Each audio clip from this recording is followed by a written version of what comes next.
여러분, 성령 받지 않고도 믿음 생활 할 수 있음을 아셔야 됩니다. 오늘 나온 본문에 바울이 질문한 게 이겁니다. 너희가 믿을 때 성령을 받았느냐? 너희가 믿을 때 성령을 받았느냐? 배경이 이렇습니다. 다음 슬라이드요. 그 다음 슬라이드요. 바울이 3차 전도여행 중이었습니다. 고린도에 갔는데 고린도에 아폴로가 있었어요. 아폴로가 있어가지고 자신은 아폴로를 피해서 북쪽으로 올라가 빌립보와 데살로니가를 지쳐가지고 맨 마지막에 에베소로 오게 됩니다. 에베소에 갔을 때 이렇게 했어요. 1절 보니까 어떤 제자들을 만나서 있습니다. 12사람을 만나는데 이런 예수님의 제자들이었어요. 믿는 사람이라는 것이죠. 믿는 사람인데 뭔가 이상한 겁니다. 분명히 예배도 나오고 교회도 나오는데 뭔가 이상하더라라는 거예요. 뭔가 분명히 믿는다고 얘기하는데 그리스도의 향기가 나오지도 않고 뭔가 이상하더랍니다. 그래가지고 바울이 이렇게 물어요. 너희가 믿을 때 성령을 받았느냐? 너희가 믿을 때 성령을 받았느냐? 근데 이들이 이렇게 대답합니다. 2절 후반부 읽어보겠습니다. 아니라 우린 성령이 계심도 듣지 못하였노라. 이들은 믿기는 믿는데 성령이 계신 것도 듣지 못했다라는 것이에요. 당시에는 예수님 믿을 때 했던 세레모니가 세례였거든요. 바울이 이렇게 물어봅니다. 그럼 너희가 무슨 세례를 받았냐? 그러니까 이렇게 얘기해요. 우리는 요한의 세례를 받았다. 요한의 세례가 뭐냐면 회개의 세례였습니다. 4절에 써있어요. 회개의 세례는 뭐냐면은 내가 하나님의 계심을 인정하는 거예요. 하나님의 계심을 인정해요. 또 내가 죄인인 것도 인정을 해요. 그래서 회개한 걸 회개의 세례입니다. 근데 이것은 온전한 게 아니에요. 왜냐면은 하나님이 계신 걸 알지만 하나님과 어떻게 만날 줄 몰라요. 내가 죄인인 걸 알지만 내 죄의 문제를 어떻게 해결할지 모른다라는 것이죠. 사도 바울이 이들에게 예수님을 가르쳐줍니다. 가르쳐주고 다시 세례를 줬어요. 5절 읽어볼게요. 다 같이 읽습니다. 그들이 듣고 주 예수의 이름으로 세례를 받으니 그들이 다시 세례를 받았어요. 그러니까 여러분 어렸을 때 내가 그냥 세례 받는 거 있죠. 믿지 않는데 혹은 군대 세례 받은 사람도 어떻게 보면 초코파이 때문에 세례 받지 않았습니까? 그것 때 세례 받았을 때는 다시 받을 필요가 있긴 있어요. 본인이 믿음으로 세례 받은 게 아니라 그냥 받았기 때문에 그래요. 사도 바울이 어떻게 합니까? 다시 세례를 줘요.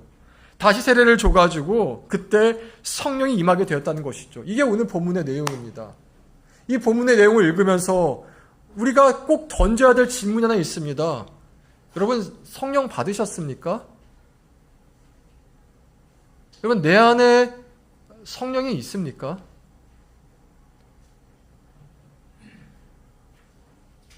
여러분 지금 여러분이 다 믿는 자들일 텐데 여러분 신앙생활 하시잖아요. 신앙생활이잖아요. 신앙생활.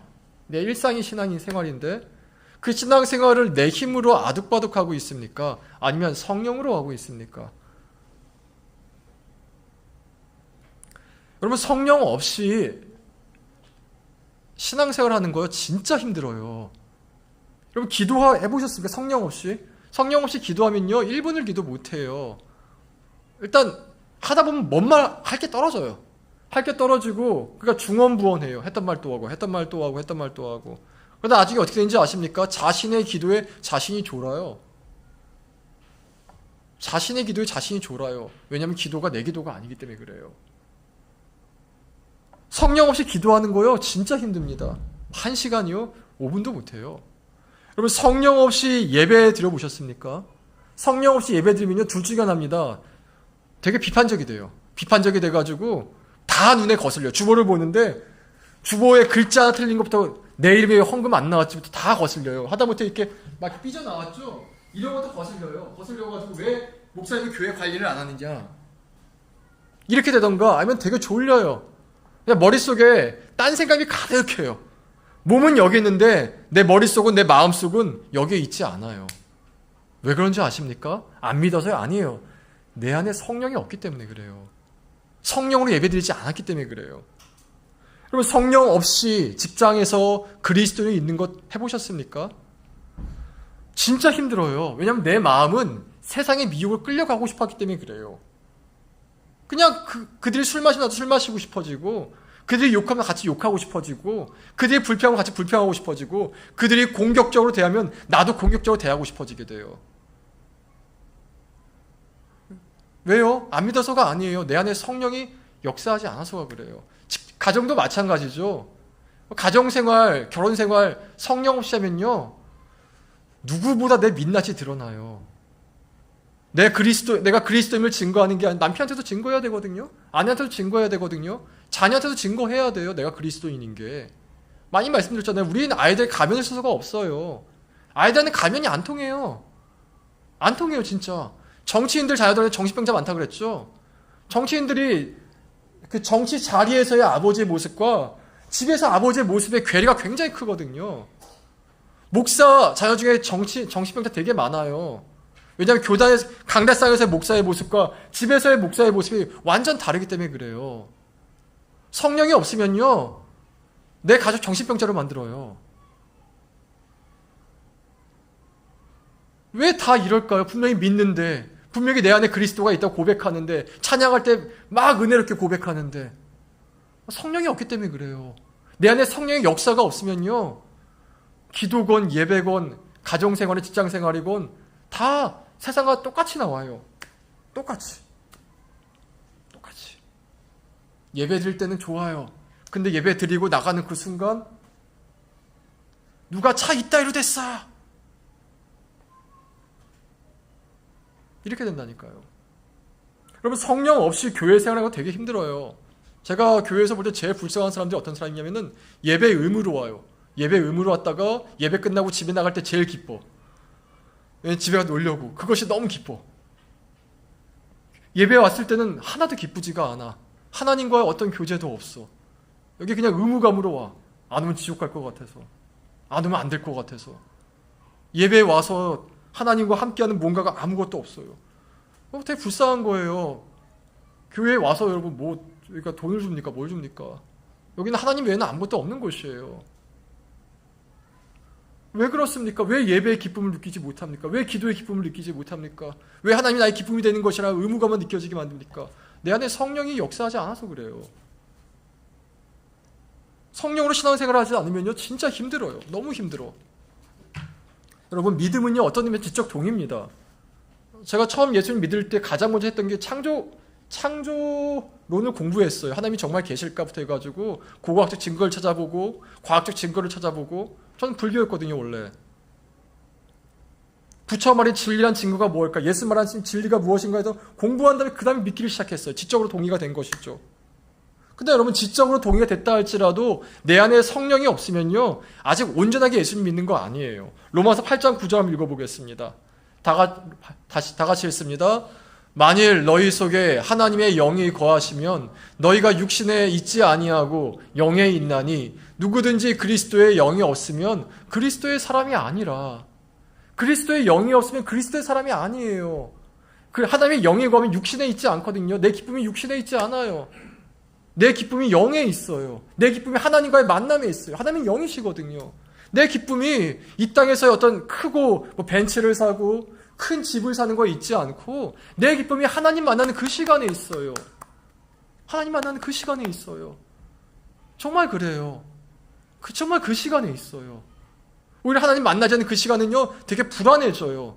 계속 내가 인정받을까 더 노력해야 될 것 같고, 더 사랑받을까 노력해야 될 것 같고. 왜요? 내 안에 성령이 역사하지 않기 때문에 그래요. 그래서 바울은 물어본 거예요. 너가 믿는 거 알겠는데 내가 성령 받았냐? 여러분, 성령 받으셨습니까? 성령 받으셨습니까? 오늘은 성령에 관한 두 가지 질문에 대답을 함으로 설교를 대신하려고 합니다. 첫 번째는 어떻게 성령을 받느냐? 어떻게 성령을 받느냐? 성령 받는 방법은 되게 단순합니다. 성경이 딱 한 번 나와요. 이렇게 하면 받을 수 있다. 누가복음 11장 13절 읽어보십시다. 다 같이 읽습니다. 너희가 악할지라도 좋은 것을 자식에게 줄 알거든 하물며 너희 하늘 아버지께서 구하는 자에게 성령을 주시지 않겠느냐 하시니라. 성령은 구해야 주셔요.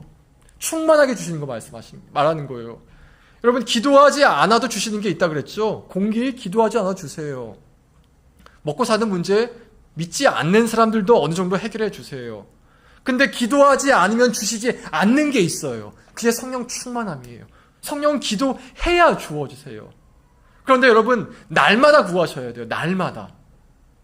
날마다 구하셔야 돼요. 우리는 어떤 존재냐면은 밑 빠진 독과 같은 존재예요. 아무리 예배 때 은혜를 많이 받아도 지나가는 게 누가 어깨 한번 딱 치면요, 기분 나빠져가지고 욕하는 게 사람입니다. 예배 때 아무리 은혜를 충만히 받고 나눔을 통해서 아무리 감사가 있다 할지라도 직장에 나가가지고 직장 윗사람한테 한번 이따위로 이랬어! 그는 그 순간 우리는 시험에 빠져요. 아무리 은혜를 받아도 집에 가서 아이들이 속썩이면요, 바로 시험에 빠져요. 아무리 은혜를 받아도 남편이고 누가 한번 내 상황이 너무 비참하게 보이는 그 순간이 오면요, 은혜는 한 번에 사라져요. 우리는 날마다 성령 구해야 돼요. 우리는 밑빠진 독과 같은 존재예요. 감사한 건 뭐냐면 밑빠진 독 같은 우리에게 하나님이 끊이지 않고 부어주시는 거예요. 끊이지 않고. 하나님 우리가 밑빠졌다고 해서 막 포기하시거나 책망하지 않으세요. 하나님 바다 같으시거든요. 밑빠진 독이 바다에 빠지면 어떻게 되죠? 늘 물이 차 있어요. 밑빠진 독이라 할지라도. 하나님 우리를 그렇게 만들고 싶어 하세요. 내 안에 거하라. 그 말씀이거든요. 네가 밑빠진 독인 거 안다. 근데 내 안에 거하면 늘 성령에 차 있을 것이다. 날마다 구해야 돼. 날마다. 그래서 여러분 새벽에 일어날 때 아침에 일어나서 무슨 기도하십니까? 성령 기도하세요. 하나님 나의 성령 충만하게 해달라고. 오늘 하루가 성령 충만함을 달라고. 직장에 갈 때 어떤 기도하십니까? 성령 충만함 구하세요. 그래야 그리스도인으로 살죠. 예배 올 때는 어떤 기도하십니까?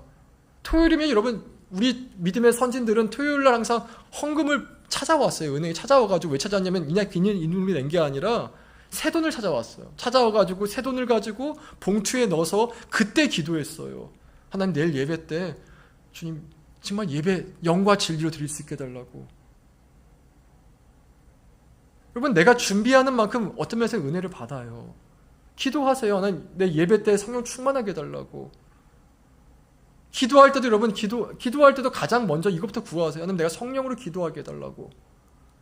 성령은 날마다 구하세요. 날마다. 이게 성령 받는, 성령 충만으로 사는 유일한 방법이에요. 성경에 나오는. 우리 다 예수 믿지 않습니까? 안 믿습니까? 여러분 예수님으로 여러분 구원받았음을 믿습니까? 예수님 여러분에게 죽으셨음을 믿습니까? 여러분이 부활하시고 하늘에 오르사 우리를 위하여서 그 터를 예비하시는 믿습니까? 믿으시면 성령 구하세요. 구하는 자에게 성령을 주시지 않겠느냐? 두드리는 자에게 열리지 않겠느냐? 성령 구하십시오. 아침에 꼭 구하십시오. 우리 다음 주에 특세에 있는데 뭐 온라인으로 하시든 오프라인으로 해도 좋습니다. 근데 꼭 구하세요. 반드시 구하세요. 신앙생활에 몸이 건조합니까? 성령이 없기 때문에 그렇습니다. 하나님 믿는데 분노가 치밀어 오릅니까? 성령이 없기 때문에 그렇습니다. 하나님 믿는데 낙담이 이렇게 됩니까? 성령이 없기 때문에 그렇습니다. 반드시 구하시기 바랍니다. 두 번째로 그럼 어떻게 성령의 힘으로 사는가? 첫 번째가 연결됩니다. 날마다 성령의 임재를 간구하면요. 그 다음에 더 쪼개서 이제 매 순간마다 성령의 도움을 간구하십시오. 선택 순간에 지혜가 필요합니까? 성령에 간구하십시오. 감정이 막 치밀어 올라서 감정이 날 다스리려고 합니까? 성령에 간구하십시오. 지혜가 필요하십니까? 성령에 간구하십시오. 도움이 필요합니까? 성령에 간구하십시오. 하나님께 반드시 선하게 인도하실 거예요. 그럼 목회자만큼 제가 보기엔 그래요. 스트레스 레벨 보니까 스트레스 레벨 제일 많이 받는 사람이 치과 의사랍니다. 치과 의사 그 소리 있잖아요. 이게 거의 미치게 만든대요, 사람을. 근데 그 다음이 목회자더라고요. 그럼 목회자가 성령의 충만이 없으면요, 어떤 설교할 것 같아요? 율법 설교예요. 너 이러면 지옥 가. 이런 설교. 목회자 성령이 없으면 성도들을 볼 때 어떻게 보는지 아십니까? 되게 몸이 건조하게 봐요. 근데 목회자 성령이 충만하면요, 한 사람 한 사람 표정이 보여요. 표정이 보여요. 여러분도 마찬가지예요. 여러분 마음과 성령이 충만하면요, 성도들 표정이 보인다니까요. 성령 충만한 매 순간마다 간구하세요. 기도할 때, 예배 드릴 때, 찬양할 때 늘 간구하세요.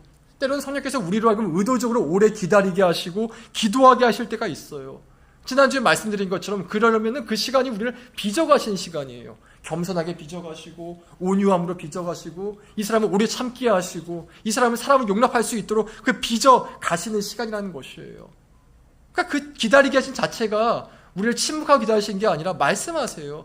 지금 내가 널 빚어가고 있어. 직장에서 여러분 속썩이는 사람이 있습니까? 배우자 여러분 속썩이십니까? 어쩌면 하나님께서 그 배우자를 통해서 여러분 빚어가실 수 있어요. 겸손한 사람으로, 온유한 사람으로. 여러분 교회 섬기는 자리도 마찬가지입니다. 성령 없이 섬기면요 금방 지쳐요. 금방 지쳐요. 야, 애당초 태어날 때부터 성실한 사람도 있지만 그런 사람은 제가 봤을 때 100에 2명이에요. 100에 2명, 100에 1명. 대개는 일정하게 못 섬깁니다. 아주 소수의 사람만 일정하게 지켜요. 나머지 99명은 그러면 다 포기해야 됩니까? 아니에요. 나머지 99명은 성령을 간구해야 돼요. 내 성령으로 섬기게 해달라고. 성령으로 섬기지 않으면 청소도 시험 들어요. 교회 청소도 시험 들고요. 뭐 하다못해 이런 헌금만 하도 시험 들어요. 내 마음에 안 된다고. 교회 섬기는 자리 우리 다 있지 않습니까? 다 있어요. 우리 여기서 섬긴 사람이 없는 사람이 누가 있어요? 뭐 은선이 인스타 관리하지, 미연이 요리하지, 민석이 PPT 하지, 지욱이 음향하지, 수란이 교사하지, 지환이 반주하지, 뭐 수민이 시훈이 다 마찬가지지. 그 섬기는 자리에서 여러분 성령 간구하세요. 내 성령의 힘으로 할 수 있게 해달라고.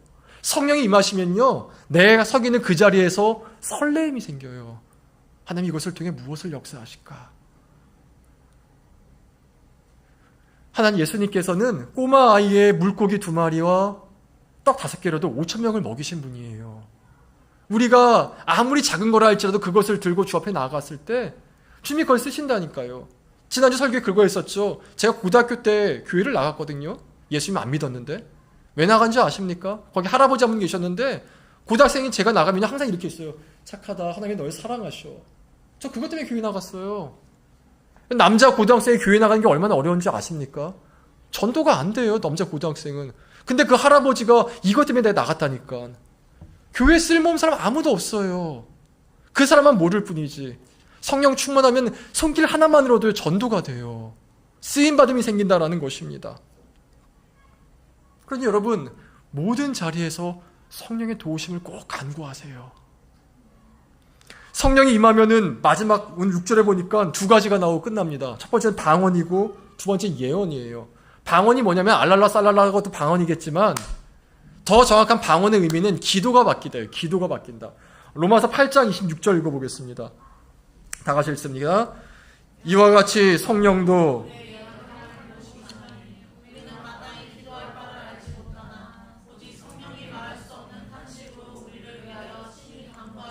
여기 우리에 대한 기도의 진실이 있죠. 우리는 기도할 바를 모릅니다. 우리의 욕심으로 간구할 수 있을 거예요. 하나님 직장의 문을 열어주시옵소서. 하나님 결혼의 문을 열어주시옵소서. 무엇이든 간에 하나님 돈을 좀 더 벌게 하여 주시옵소서. 우리의 욕심으로 할 수 있어요. 그러나 성령은 어떻게 하세요? 마땅히 기도할 바를 우리는 알지 못하지만 성령은 지금도 우리를 위해 친히 기도하고 계세요. 간구하고 계신단 말입니다. 방언 기도는 뭐냐면은 내가 성령을 기도했을 때 주님의 기도에 동참하게 돼요. 그래서 여러분 기도에 깊이 들어가면은 첫 시작의 기도와 마지막 기도 다르다니까요. 달라요. 그게 방언 기도예요. 내 기도가 아니라 하나님 뜻에 동참하는 거. 조지 밀러가 5만 번 응답을 받았다고 얘기하죠. 이 말인즉슨 참 대단하죠. 5만 번 다 썼어요. 그 사람은. 다 써가니까 알겠죠. 근데 이 말인즉슨 조지 밀러가 원했던 것 5만 가지가 다 응답되었던 것이 아니라 조지 밀러가 기도를 통해서 하나님 역사에 5만 번 동참했음을 의미하는 거예요. 성령이 임하시면 기도가 달라집니다. 두 번째는 예언하게 돼요. 예언. 여러분 성경이 말하는 예언이 뭔지 얘기하기 전에 예언이 아닌 것부터 얘기해 보겠습니다. 2014년에 홍해선 전도사라는 사람이 이렇게 예언했습니다. 2014년 12월 14일에 한국에 전쟁이 날 것이다. 북한이 쳐들어와서 남침할 것이고 남한이 지게 될 것이다. 이렇게 예언을 했습니다. 그러니 재빨리 한국을 탈출하라고 이렇게 예언했는데 실제로 이것을 믿은 약 40명의 사람들이 태국에 건너가서 살고 있습니다. 지금도. 그들은 지금도 생각하기를 북한과 한국이 전쟁 중에 생각해요. 또 1992년에는 이장림 목사라는 사람이 예언하기를 10월 28일을 예수님이 재림한다고 얘기했습니다. 그래서 그것을 믿고 약 166개의 교회가 동참했어요. 10월 28일 아무런 일이 일어나지 않자 이장림 목사 다시 얘기하기를 10월 28일이 우리나라 시간이 아니라 이스라엘 시간으로 10월 28일이다. 우리 7시간만 더 기다려보자. 이렇게 얘기했습니다. 그래서 아침 7시까지 기다렸거든요. 아무 일이 일어나지 않자 흩어지고 말았습니다. 여러분, 누가 어느 기도원이든 어느 신령한 목사든 유튜브에 누구든 간에 며칠 어디에서 이런 일이 일어난다라고 예언한다면요, 그거 믿지 말기 바랍니다. 왜냐하면 성경이 말하는 예언은 그런 식의 무당이 점쟁이처럼 얘기하는 예언이 아니에요. 예언을 히브리어로 나비라고 하는 나비야 그 나비입니다. 근데 이 나비의 본뜻은 하나님 말씀을 의미해요. 예언은 어떤 거냐면은 우리 인생에 대해서 하나님께서 이미 예언해 놓으신 그 말씀을 다시 선포한 걸 의미해요. 그게 예언입니다. 제가 성경으로 예언해 보겠습니다. 가령 이 땅에 살아가면서 경제적 불이익을 얻는다 할지라도 그리스도의 선한 양심을 지킨 사람들에게는 이런 일이 일어나게 될 겁니다. 시편 126편 5절과 6절 한번 읽어보겠습니다. 다 같이 읽습니다. 눈물을 흘리며 씨를 뿌리는 자는 기쁨으로 거두리로다. 울며 씨를 뿌리러 나가는 자는 반드시 기쁨으로 그 곡식단을 가지고 돌아오리로다. 또 매사에 하나님 말씀을 쫓아 산다는 이유로 사람들에게 모함받고 억울하게 박해당하는 분들에게는 전 예레미야 1장 19절로 예언하겠습니다. 다 같이 읽어보겠습니다. 그들이 너를 치나 너를 이기지 못하리니 이는 내가 너와 함께하여 너를 구원할 것임이니라. 여호와의 말이니라. 또 세상에 가진 것도 내세울 것도 없지만 내 삶을 통해서 정말 주님의 뜻이 이루어질까라는 사람에게 이렇게 예언하겠습니다. 이사야 14장입니다. 다 같이 읽습니다. 만군의 여호와께서 맹세하여 이르시되 내가 생각한 것이 반드시 되며 내가 경영한 것을 반드시 이루리라. 하나님 예언은 이런 거예요. 이미 주님은 다 약속하셨어요. 너가 이렇게 살고 있느냐? 반드시 이 일이 일어나게 될 것이다. 지금은 안 보일지 몰라요. 그러나 하나님 말씀은 이루어지게 돼요. 성령이 충만하면 이렇게 예언하게 돼요. 하나님 말씀이 그 상황에 맞게 선포가 돼요. 하나님을 믿는다고 하면서 우상을 섬기고 있고 하나님을 멀리하는 자들에게는 이렇게 예언할 것입니다. 여호수아서 24장입니다. 다 같이 읽습니다. 만일 너희가 여호와를 버리고 이방 신들을 섬기면 너희에게 복을 내리신 후에라도 돌이켜 너희에게 재앙을 내리시고 너희를 멸하시리라 하니, 주님 멸하실 겁니다. 멸하실 것이에요. 이게 성경이 말하는 예언입니다. 하나님이 이미 다 예언해 놓으셨어요. 우리의 삶의 결과에 대해서. 성령이 임하면은 말씀을 예언하게 돼요. 말씀을 맺겠습니다. 기도를 해도 하나님 뜻이 무엇인지 분별이 안 될 때가 있을 것입니다. 저도 그런 경우 되게 많습니다. 정말 많습니다. 여러분, 그러나 그때마다 성령을 구하십시오. 성령을 구하십시오. 하나님, 내 기도를 인도하여 주시옵소서. 나의 기도를 인도하여 주시옵소서. 그때 여러분, 하나님께서 분별하게 지혜를 허락하여 주실 거예요. 이것이 내가 어떻게 기도하니 지혜를 주실 것입니다. 이때 기도가 예언 기도가 나오게 될 거예요. 그런 은혜가 있기를 진심으로 기원합니다. 우리 이 시간 찬양하고 기도하겠습니다. 오늘 이곳에 계신 성령님 찬양하겠습니다. 오늘 이곳에 계신 성령님, 우리에게 말씀하시고 우리를 가르치소서. 닫힌 우리 맘 열어주시고 주의 빛으로 밝혀 우리를 인도하소서. 주님보다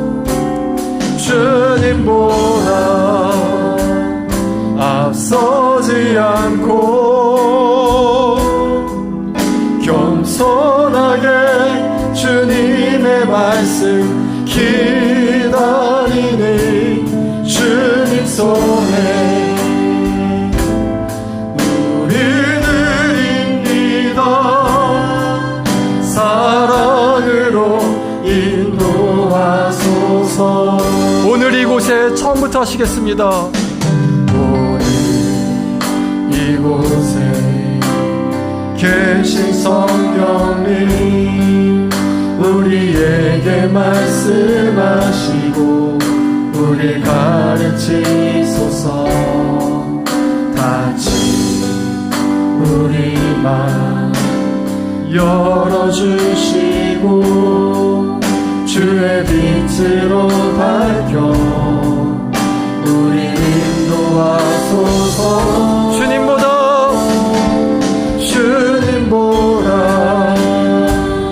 앞서지 않고 겸손하게 주님의 말씀 기다리니 주님 손에 우리들입니다.